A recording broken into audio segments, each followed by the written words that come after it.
jadi as Papa said before, kita mau diskusikan forgiveness karena sering banget kata ini disebut especially in churches ya. Well, you have to forgive. Tapi sebenarnya apa sih definisi forgiveness? Gimana sih caranya untuk forgive someone gitu kan? Enak aja, gampang banget ngomongnya just forgive, tapi kan it actually takes a lot of effort dan proses juga. Jadi hari ini kita mau jabarin apa definisinya dan step-stepnya bagaimana ya. Nah, when we talk about forgiveness, paling sering itu orang pasti memakai ayat atau scripture di Matius 18 ya. Ada di PowerPoint-nya, Kak Fem boleh tolong PowerPoint-nya. Kita baca sama-sama. Mantap. And then next Kak, langsung ke Matius 18. Nah, biar nggak ngantuk abis makan siang kita baca sama-sama yuk ya. 1, 2, 3. Kemudian datanglah Petrus dan berkata kepada Yesus, Tuhan sampai berapa kali?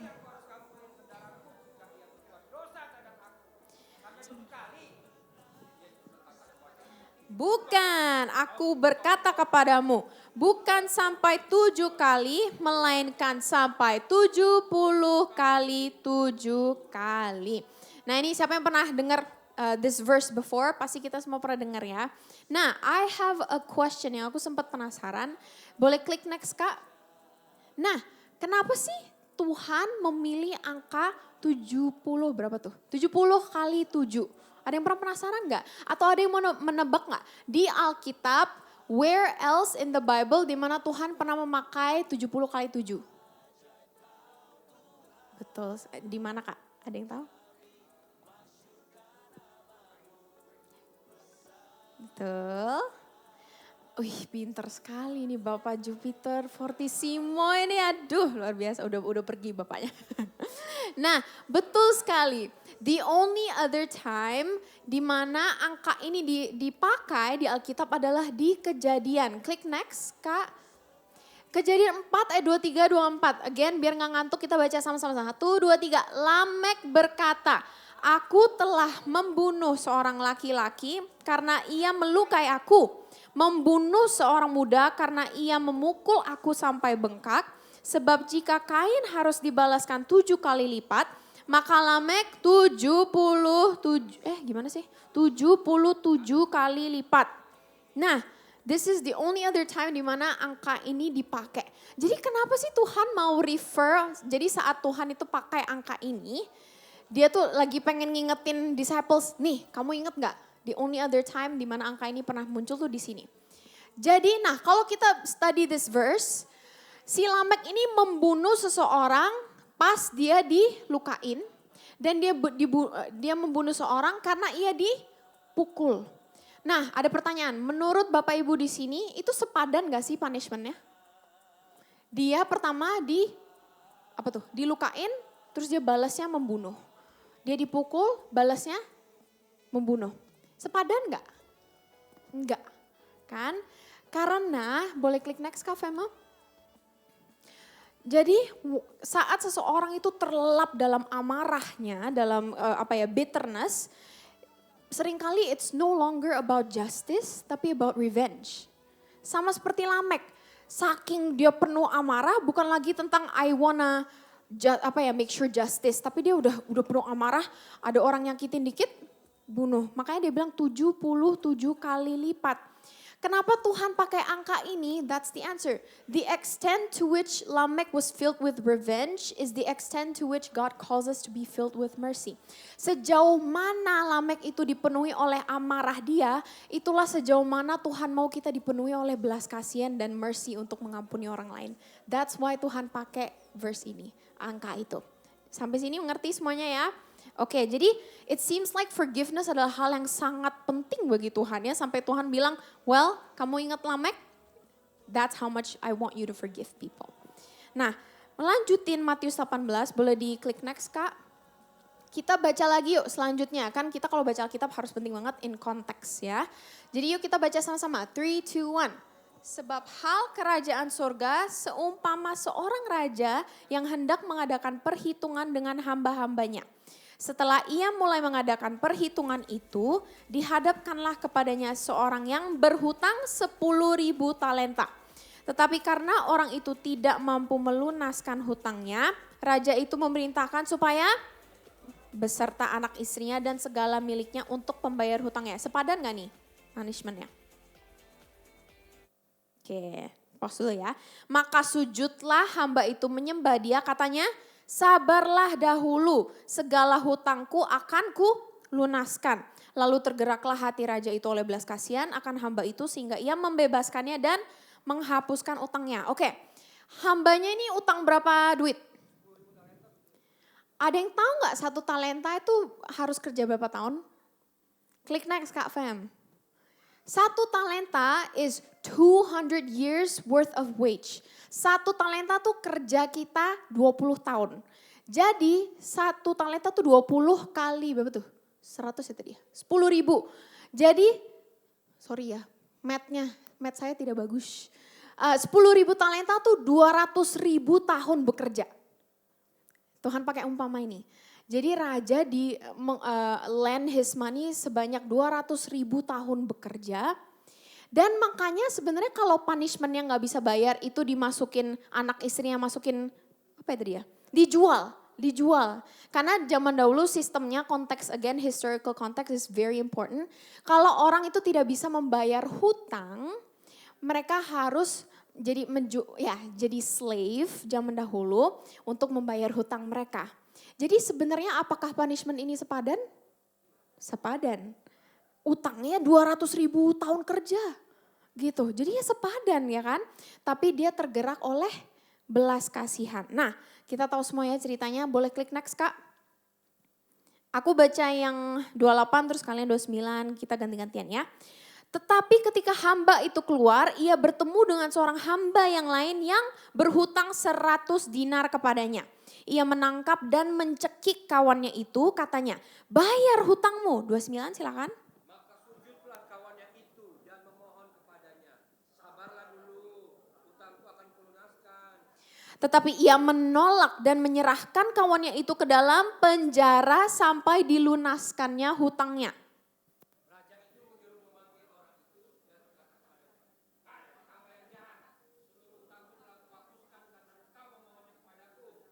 Bukankah engkau pun harus mengasihani kawanmu seperti aku telah mengasihani engkau?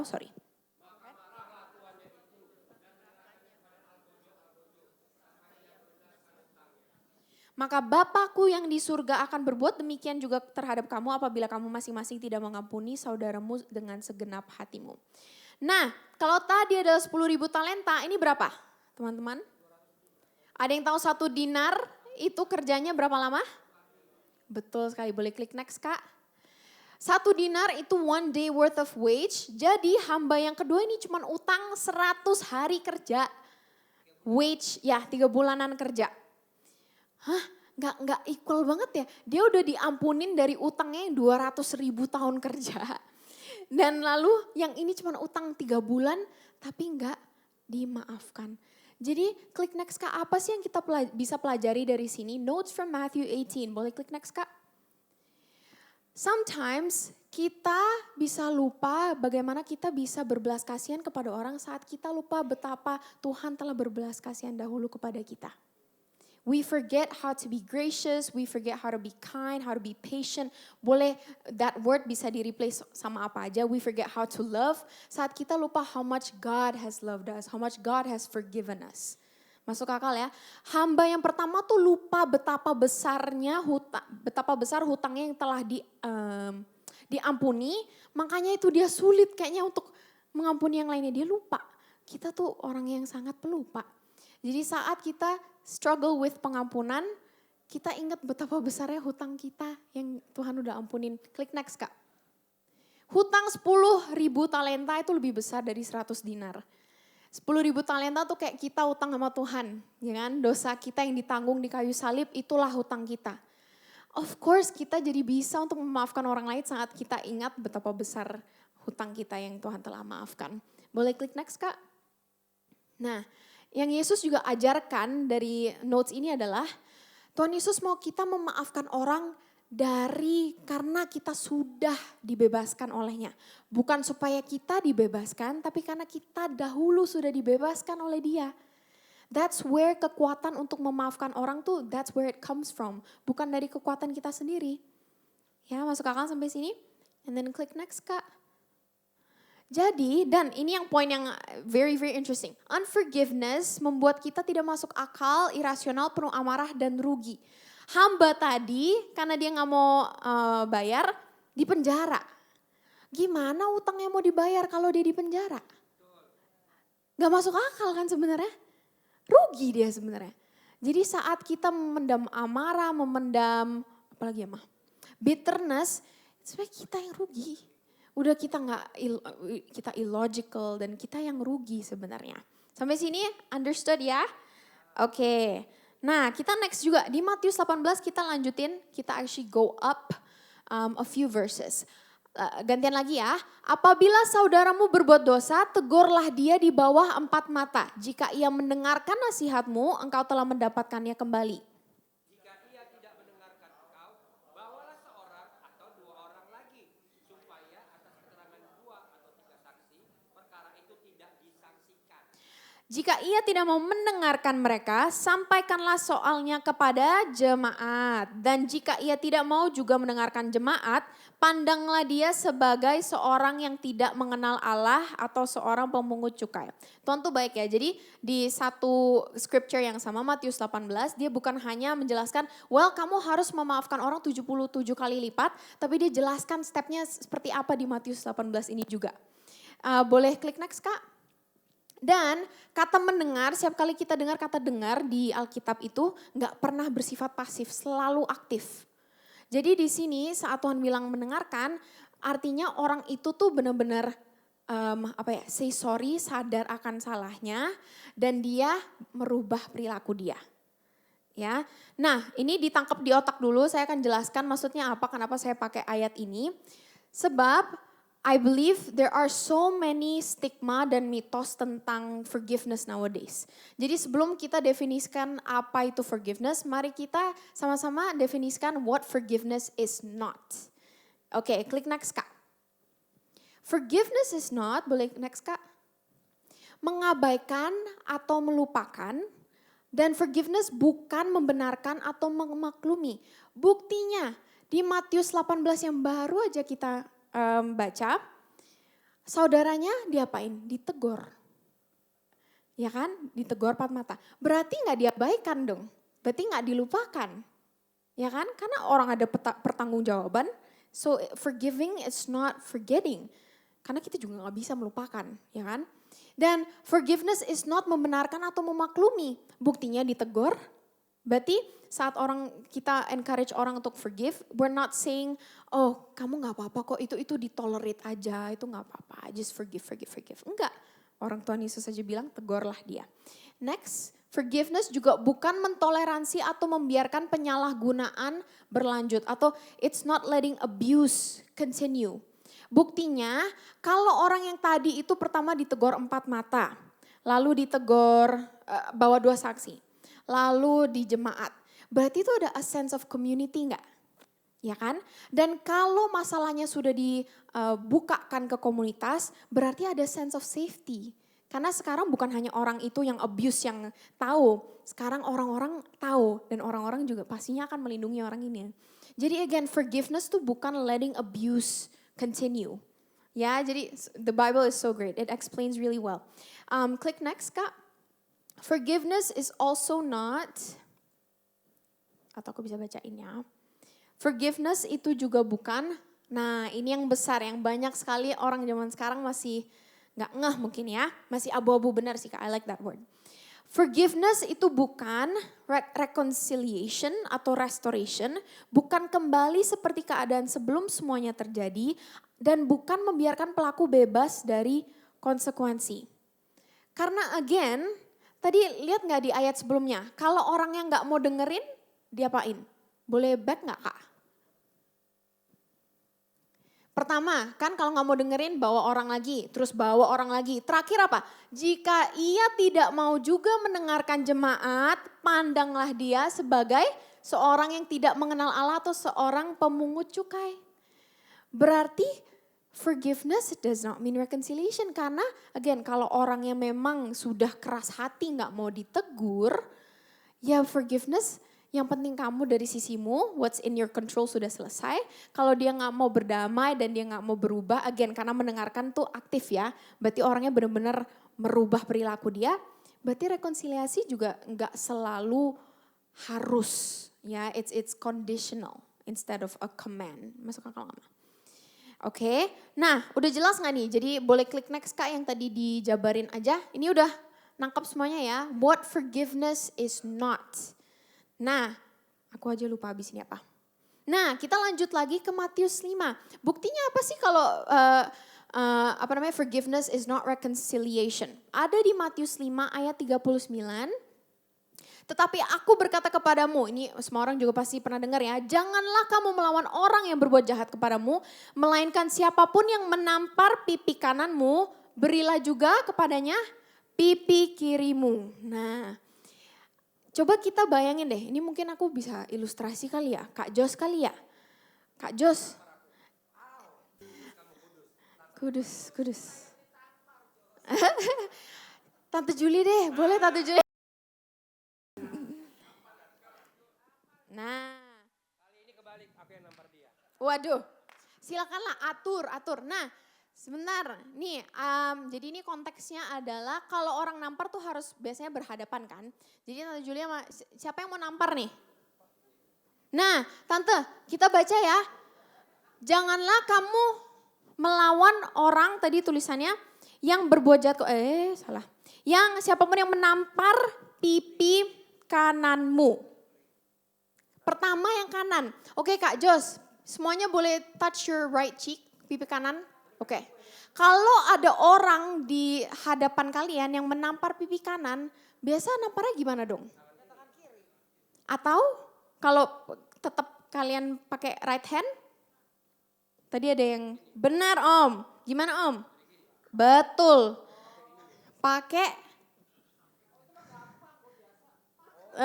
Waduh. Jadi bisa dibayangkan gimana Tante sekali lagi? Pak gitu ya. Asik. Silakanlah saya duduk. Oke, thank you Kak Jos, thank you Tante Julie.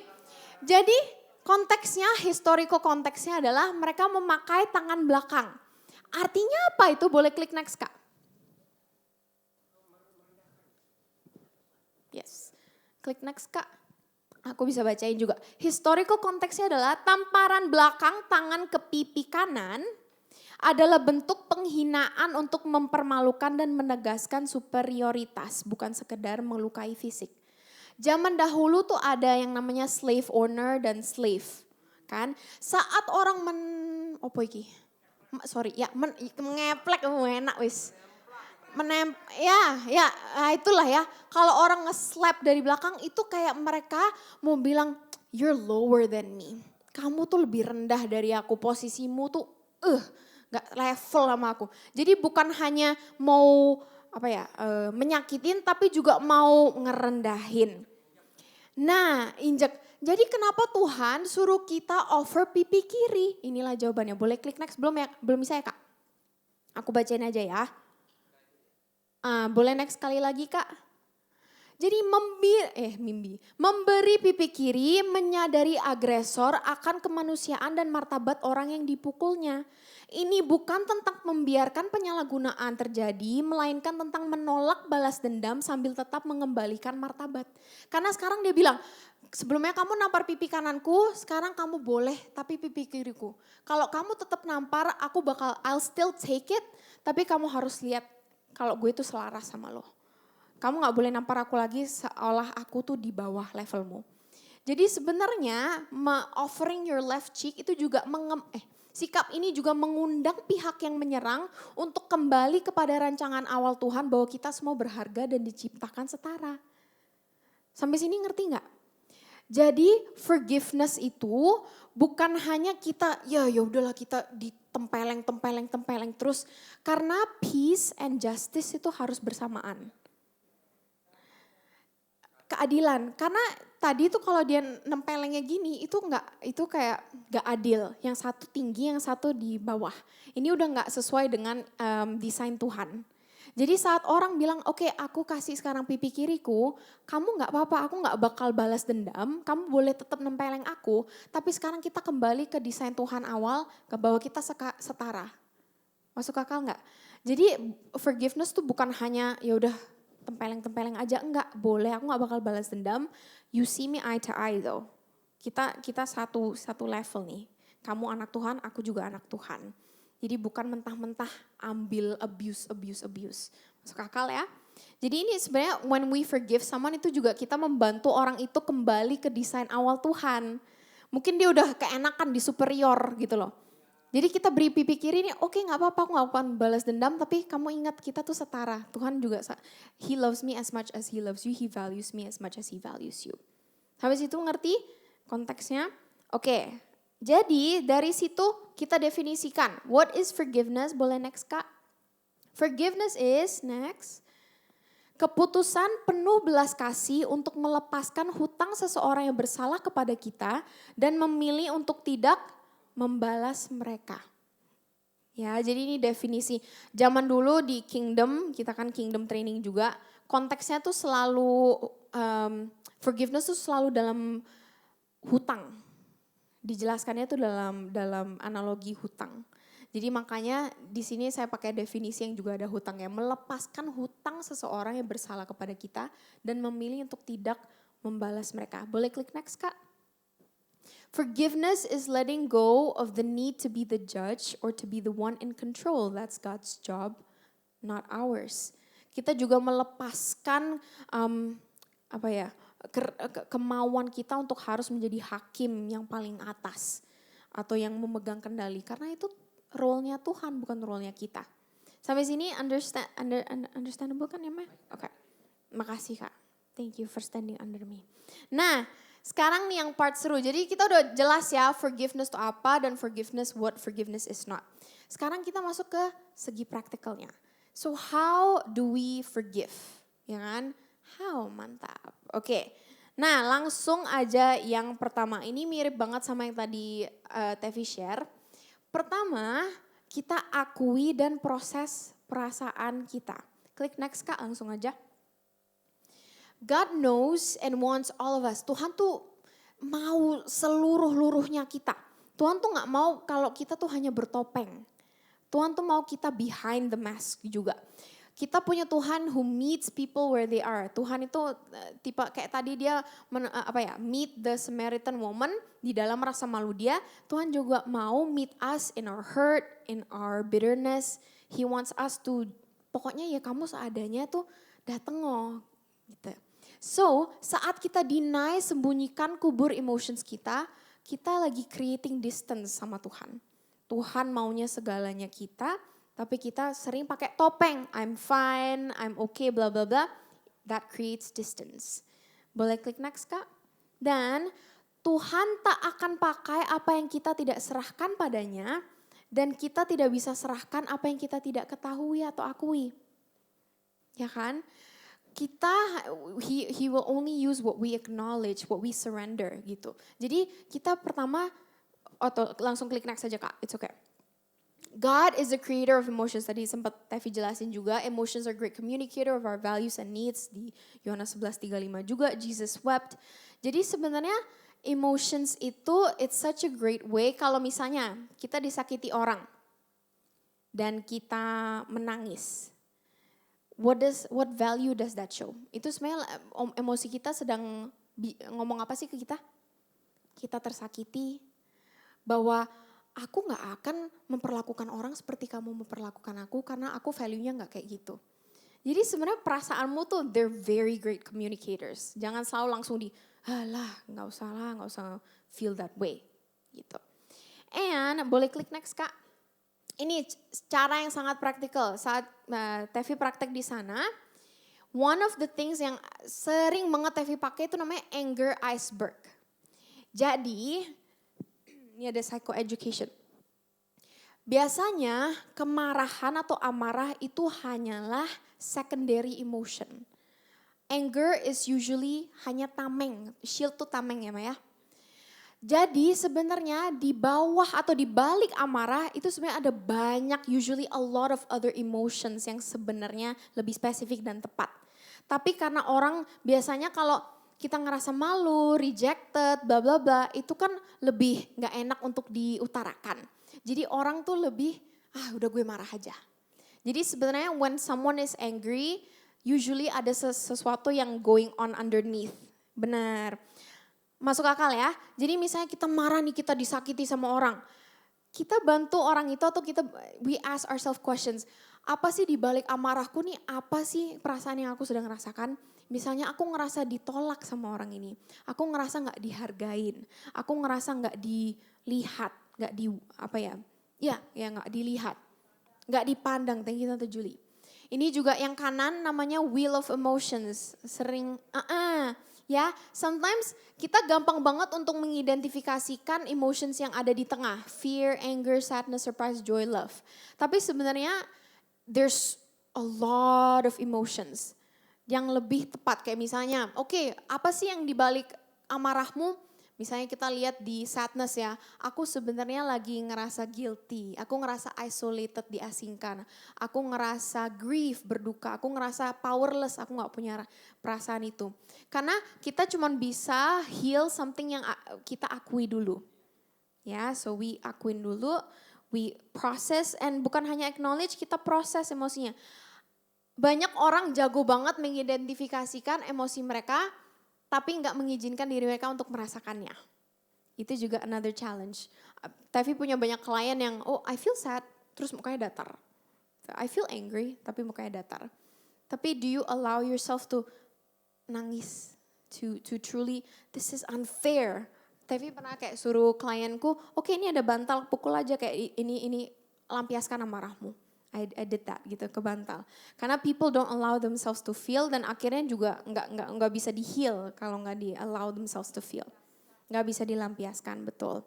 Nah, jadi yang pertama itu ya, acknowledge, process. Dan yang kedua, sadari bahwa menyimpan kepahitan melukaimu.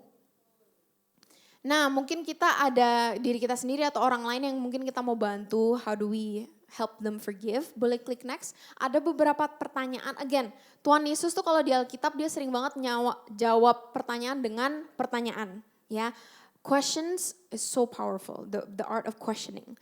Jadi langsung klik next Kak. Ini ada a list of questions supaya kita bantu orang misalnya assess dampak dari rasa dendam. Bagaimana resentment atau kepahitan mempengaruhi tidurmu, kesehatanmu, hubunganmu, pikiran, perasaanmu, damai sejahteramu. Nilai apa yang paling penting bagimu dalam hidup? Apakah responmu saat ini selaras dengan nilai itu? Misalnya, jika situasi ini tidak lagi menguasai hidupmu, seperti apa hidupmu akan terlihat sekarang? Apa yang mungkin bisa kamu peroleh jika suatu hari kamu melepaskan kepahitan ini? What can you gain? Kalau misalnya kamu bayangin kamu forgive this person. Ya kita bantu orang itu, oh iya ya ternyata aku sakit selama ini, aku yang pahit sendiri, aku yang sakit sendiri, aku yang rugi sendiri gitu kan. Apa yang menjadi ketakutanmu jika kamu memaafkan, apa yang harus berubah sehingga kamu dapat mengambil step pertama. Just asking questions. Apakah mempertahankan kepahitan ini membawamu lebih dekat atau lebih jauh dari pribadi yang kamu ingin menjadi? Ya, are you becoming the person you wanna be more and more atau less? Kalau kamu memegang rasa pahit ini. Jadi kita bantu orang. Bahkan boleh klik next Kak. Science pun berkata bahwa forgiveness is very very beneficial. Next Kak. Unforgiveness itu sebenarnya meningkatkan kadar kortisol, stres ya. Tekanan darah, detak jantung juga. Jadi dan ini juga affect cardiovascular health. Bisa orang jantung lah ya, kesehatan jantung. Lalu ini juga affect mood, bahkan daya ingat seseorang dan immune system seseorang. Ya, jadi even science says bahwa kamu rugi loh. Kamu mendam rasa pahit itu kamu yang rugi. Dan next, forgiveness juga mengaktifkan, tapi forgiveness mengaktifkan jaringan otak yang berperan dalam pengaturan emosi dan kemampuan melihat dari sudut pandang yang lebih luas. Dan eventually akan menurunkan depression, anxiety. Dan saat kita choose to forgive, itu kayak kita membuat jaringan-jaringan baru di otak Dimana kita move from kita hanya bereaksi, tapi sekarang kita bisa regulasi emosi kita. Jadi when we choose to forgive itu jaringan otak sebenarnya kayak bangun jalur yang baru. So it's really really cool. Nah tadi yang satu akui, yang kedua tadi sadari bahwa kamu rugi sendiri. Dampaknya itu kamu yang rugi. 3, boleh klik next Kak. Ada 5 pokoknya. Invite the Lord to search your heart. Undang Tuhan untuk menyelidiki hatimu. Boleh aku langsung jelasin aja, boleh klik next Kak. Terkadang kita tersinggung karena orang berbuat dosa terhadap kita, tetapi terkadang kita tersinggung karena apa yang sedang terjadi dalam hati kita sendiri. Atau sometimes it's both. Maksudnya apa? Boleh klik next Kak. Contoh, mungkin kita punya unspoken expectations akan orang. Misalnya aku udah punya pasangan gitu ya. Misalnya ekspektasiku adalah setiap kali dia pulang rumah, dia salaman sama aku atau peluk aku misalnya. Tapi aku gak pernah mengutarakan ekspektasi itu. Lah gimana dia tahu? Of course nanti abis itu aku yang jadi pahit hati. Jadi again di terapi selalu dibilang unspoken expectations can lead to resentment. Kalau kita gak mengutarakan ekspektasi kita, itu bisa lead to pahit hati. Jadi again kita bisa cek apa mungkin ini diriku sendiri juga yang menghasilkan pahit hati tersebut. Misalnya kita menjadikan penerimaan manusia sebagai berhala kita, jadi sekalinya ditolak atau apa tuh langsung pahit hati. Karena we get our worth dari penerimaan orang misalnya. Atau kita memiliki ekspektasi yang tidak realistis terhadap orang. Kita mau orang itu selalu perfect. Pasangan kita tuh harus ekspektasinya gak pernah menyakitin kita. Ya of course kamu pada suatu hari akan pahit hati. Gitu. Karena ekspektasimu in the first place tidak realistis. Lalu kita menuntut keadilan versi kita sendiri. Misalnya mungkin orang itu sebenarnya udah pernah say sorry. Tapi karena kita punya definisi sendiri. Dan dia mungkin gak pernah say a certain word yang kita mau dia bilang. Jadi kita gak mau maafin gitu loh. Sometimes we have our own standards. Lalu kita mau menjadi hakim yang memegang kendali. Instead of Tuhan kita mau yang menjadi judge atau yang pegang kendali. Jadi kita harus cek hati. Contohnya next Kak. Bahkan di Yakobus 4 ayat 1. Dari manakah datangnya sengketa dan sengketa bener kan? Dan pertengkaran di antara kamu bukankah datangnya dari hawa nafsumu yang saling berjuang di dalam tubuhmu. Jadi bahkan kita pun tahu kadang kita sering punya pahit hati itu karena kitanya sendiri juga yang harus dikulik. Ya, bukan hanya kesalahan orang itu tapi kita sendiri juga. Next, itulah kenapa di Mazmur 139 this is one of my favorite verses. Daud berkatakan, selidikilah aku ya Allah, ujilah aku, kenalah pikiran-pikiranku, lihatlah apakah jalanku serong. Jadi instead of us kita selalu melihat apa yang orang itu pernah lakukan ke kita, kita juga bisa introspeksi diri. Tuhan, aku undang engkau, apakah mungkin ada hal-hal yang aku udah anggap sebagai berhala. Makanya itu yang menghambat aku dari mengampuni. Next, ini yang ketiga ya, invite the Lord. Yang keempat, nah ini yang sulit. Ambillah komitmen untuk mengampuni. How? Boleh klik next Kak. Jadi in therapy, trauma itu ada 2 bagian, fakta dan dampak. Ya, fakta itu misalnya Tante Juli abis nempeleng Kak Jos, itu faktanya. Dampaknya apa Kak? Jadi benci sama dia lah. Terus apa lagi? Nggak mau lihat muka dia, najis. Buset, najis ya kan? Nah, ada sesuatu kah? Nah jadi faktanya begini, dampaknya tuh bisa banyak ya kan, itulah trauma. Jadi forgiveness juga ada 2 bagian. Fakta kita bisa mengampuni, aku memilih untuk mengampuni orang ini atas apa yang telah ia lakukan. Aku mengampuni Tante Juli atas fakta bahwa dia telah menempeleng aku. Tapi yang kedua ini yang sulit, dampaknya. Nah karena kan itu tadi, aku jadi gak mau lihat dia lagi gitu kan. Perasaan yang najis.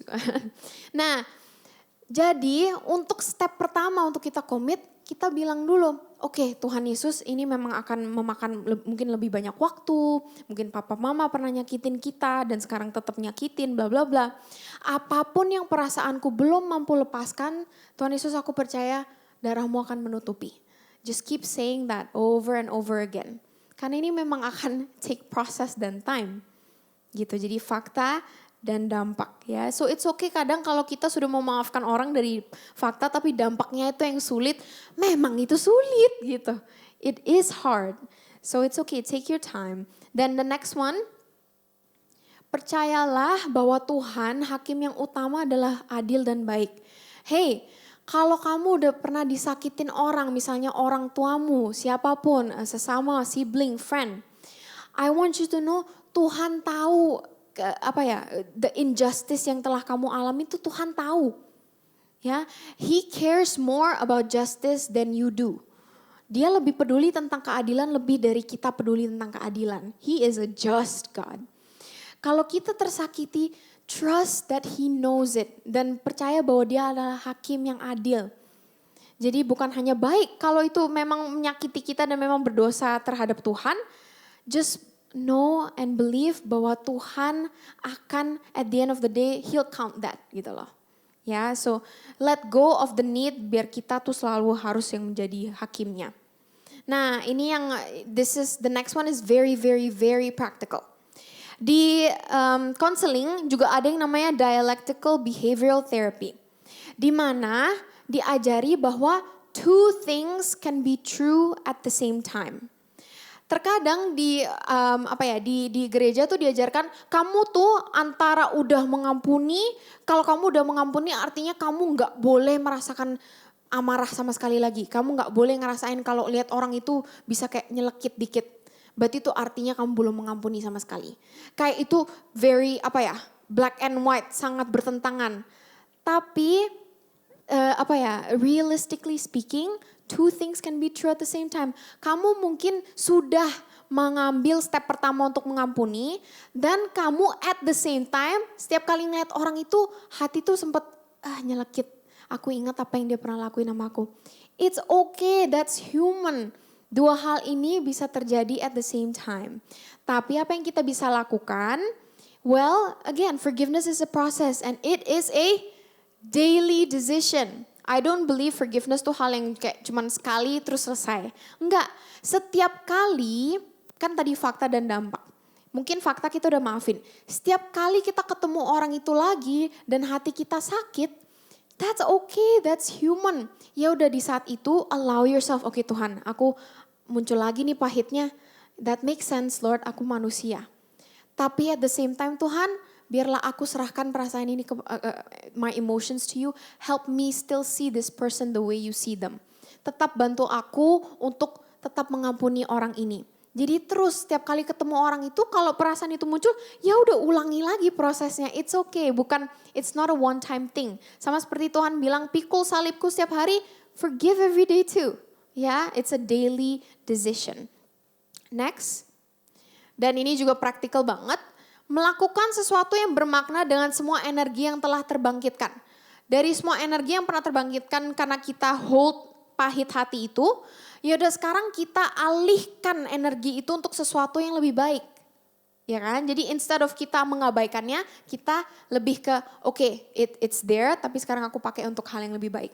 Misalnya, apa yang mereka lakukan akan selalu salah, tetapi aku akan mengarahkan energiku untuk menciptakan dunia yang lebih aman bagi anak-anakku. Misalnya, sekarang aku tahu itu akan selalu salah, tapi I want to make sure nanti kalau aku punya anak, aku parentingnya akan seperti ini, aku akan ubah seperti ini. Misalnya Kak Jos, tadi kan Tante Julie menempeleng kan, berarti melakukan sesuatu yang bermakna dengan energi amarah kakak apa contohnya? Aku tidak akan melakukan itu kepada orang lain. Betul. You know what? Aku akan berjanji aku nggak mau melakukan hal itu kepada orang lain. Ya, jadi we use the energy for something else. Jadi aku akan membagikan misalnya kisahku supaya orang lain bisa belajar darinya. Ya, so it's okay use that energy for something good. Sampai sini masuk akal? Oke. Nah, this is the fifth step. Ini yang mungkin lebih rumit ya. Reconcile if possible. Rekonsiliasi jika memungkinkan. Tevi juga mau meluruskan, bukan artinya kalau tadi udah aku bedakan forgiveness dan reconciliation itu berarti no reconciliation at all. Enggak, Tuhan tetap mau kita reconcile, tapi I'll explain. Boleh klik next Kak?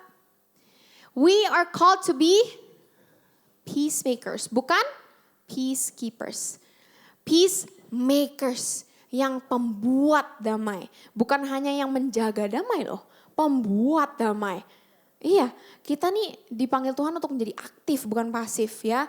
Jadi kalau misalnya ada yang sakit hati udah mengampuni ya, mungkin kita juga bisa mengambil that first action untuk yuk kita duduk bareng, kita ngomongin bareng about what happened. It's active. 2 Korintus 5:18, ia telah mempercayakan berita pendamaian, ministry of reconciliation itu kepada kami. Sama seperti Tuhan telah reconcile hubungan manusia dengan dia, sekarang dia juga memberikan kita pelayanan itu kepada orang lain. Klik next Kak. Nah tapi yes, that is true, but at the same time forgiveness itu in our control, tapi reconciliation is not fully in our control. Ini yang berbeda. Kita mengampuni itu dalam kendali kita 100%.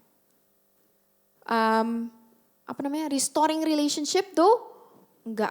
Karena forgiveness itu dari satu pihak, kita doang. Kita yang memutuskan.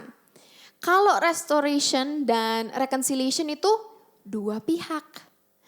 Jadi kalau kita sudah mencoba sama kayak tadi kan, ke 4 mata, 2 saksi sama jemaat. Kalau kita udah melakukan everything in our control, tapi orang itu, which orang lain kita gak bisa kendalikan. The respon, emosi mereka, action mereka kita gak bisa kendalikan. Jadi kalau emang orang itu tetap keras hati, atau orang itu abusive, ya sudah, it's not fully in our control, gak apa-apa. Yang penting kita sudah lakukan bagian kita.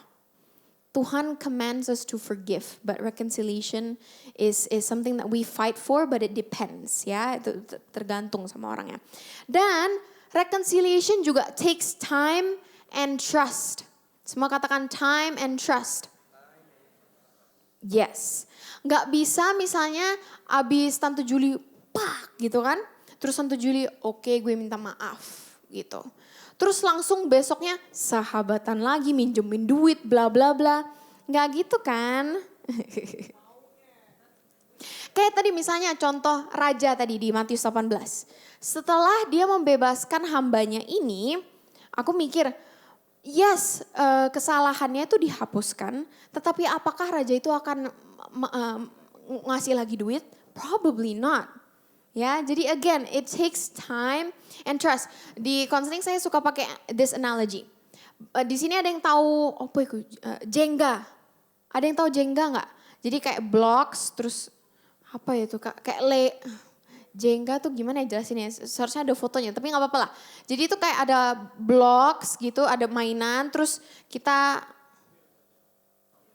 ambil pelan-pelan yang kayak diambil bisa rontoh itu loh. Tahu ya, aduh terima kasih Tuhan lah ya. Nah, Jenga, ya jadi orang kayak take turns ngambil satu blok, kalau misalnya dia nggak balance bisa jatuh gitu. Saat orang menyakiti, melukai seseorang, itu kalau misalnya memang besar, itu bisa the whole thing langsung roboh. Ya, apalagi kalau memang kesalahannya besar. Dan saat kita mengampuni dan reconcile, itu otomatis gak biasa langsung Jenga tuh langsung jadi tinggi lagi. Enggak, harus blok demi blok, ya kan?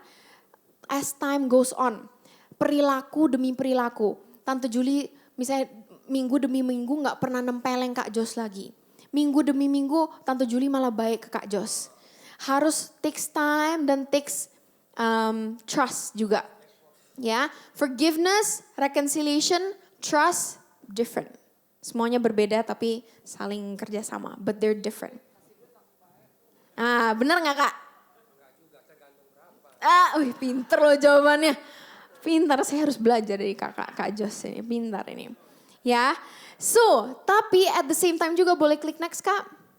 Safety first. Safety first. Contohnya, Daud dan Raja Saul. Daud itu menghormati Raja Saul enggak? Iya. Tapi dia tahu kalau dia selalu deket-deket sama Raja Saul tuh lagi enggak, iya mati konyol lah. Jadi dia tetap bisa menghormati seseorang tapi dia kabur. Masuk akal ya? Karena dia dalam ancaman beneran dia bakal dibunuh kalau dia selalu deket-deket Raja Saul. Jadi again, two things can be true at the same time, ya kan? You can honor your parents, tapi kalau misalnya memang mereka abusive secara physical, emotionally, sexually, emotionally juga ya. Emotional abuse is abuse, okay? Jadi kalau mereka tetap emotionally abuse you, you can still respect them, tapi you build boundaries. Ya kan? Boundaries itu bahasa Indonesia apa ya Maya? Jarak, batasan, thank you Tante. Boundaries is not there to break relationships. Boundaries are there to maintain relationships. Batasan itu Tuhan buat bukan untuk mematahkan hubungan, memutuskan hubungan, tapi untuk maintain itu apa itu? Menjaga, memelihara hubungan. Ya kan? Again kayak tadi kalau misalnya pisah sama emotionally abusive parents, ya justru kita malah lebih enak chattingnya lebih bebas. Karena nggak langsung ketemu langsung di mana tuh selalu toxic, intense. Masuk akal? Oke. Boleh klik next Kak. Tapi ada contoh lain, 2 Timotius 4 ayat 11. Hanya Lukas yang tinggal dengan aku, ini Paulus yang ngomong ya. Jemputlah Markus dan bawalah ia kemari karena pelayanannya penting bagiku. Jadi sempat si Paulus dan Markus ini beda opini lah ya. Nggak diterima pokoknya. Jadi sempat mereka akhirnya ditinggalin sebentar. Paulus meninggalkan. Jadi supaya ada batasan sedikit, ada waktu. Tapi eventually Paulus bilang jemputlah Markus dan bawalah ia kemari ke aku. Jadi di kasus ini Paulus build boundaries, tapi eventually oke, yuk kita reconcile lagi. Ya, jadi again, it's always, boleh klik next Kak. Selalu case by case. Ya, inilah pentingnya kita ada dalam komunitas, dalam gereja, kita juga punya kakak mentor, misalnya gembala kita. Karena ini semua nggak bisa Tevi jelaskan, nggak bisa, it's not black and white gitu ya. Jadi make sure kita plug in kalau kita go through something, kita share ke kakak gembala kita, ini gimana ya, apakah what does reconciliation look like, stepsnya seperti apa. Ya, jadi ada yang ingat tadi nomor 1 adalah akui ya. Akui, bukan hanya diakui tapi proses lah. Misalnya ini kalau mau ke konselor go ahead. Aku udah ada beberapa klien yang datang ke aku hanya because of bitterness. Ada yang satu dia Kristen dari kecil melayani Tuhan tapi dia gak bisa ampunin kakaknya. Karena kakaknya tuh juga dekat sama dia tapi sering kata-katanya tuh judes lah gitu. Jadi dia sulit banget ngampunin. So it's okay, see a counselor, talk to your leaders about it. Yang kedua tadi apa, masih ingat kah? Betul. Sadari bahwa menyimpan kepahitan melukai dirimu sendiri. Ketiga, undang Tuhan untuk menyelidiki hatimu. Apakah ada bagianku? Keempat, ambillah komitmen untuk mengampuni. Again, 2 things can be true at the same time. Aku bisa sudah mengampuni tapi tetap merasa ngeliat orang itu tuh kayak aduh Tuhan sakit. It's okay. Kalau setiap kali perasaan itu muncul, kita decide lagi untuk oke, aku sudah forgive. Gak apa-apa kok kalau perasaan itu muncul, it's what you do with it that matters.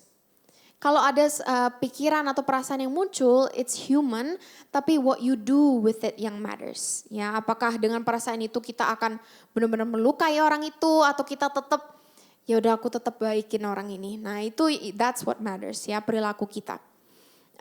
Lalu tadi udah keempat, yang kelima terakhir nih ya, rekonsiliasi jika memungkinkan.